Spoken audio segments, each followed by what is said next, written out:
کیا ہنسنے سے وضو ٹوٹ جاتا ہے؟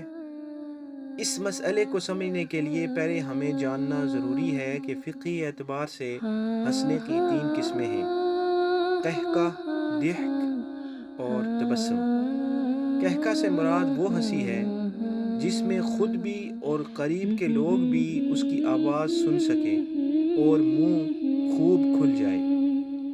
ضحک سے مراد وہ ہنسی ہے جس میں ہلکی آواز ہو کہ پاس کا آدمی نہ سن سکے اور منہ کھل کر دانت ظاہر ہوں۔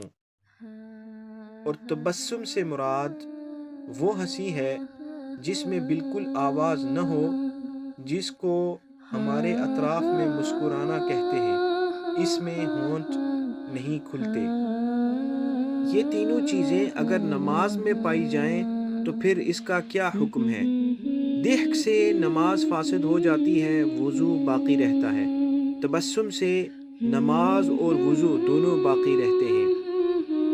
اور قہقہ کے بارے میں عاقل بالغ کے قہقہ کا حکم یہ ہے کہ اگر وہ رکوع اور سجدے والی نماز میں پایا گیا تو مبطل صلاح بھی ہے اور ناقض وضو بھی، یعنی اس سے نماز بھی باطل ہو جائے گی اور وضو بھی ٹوٹ جائے گا۔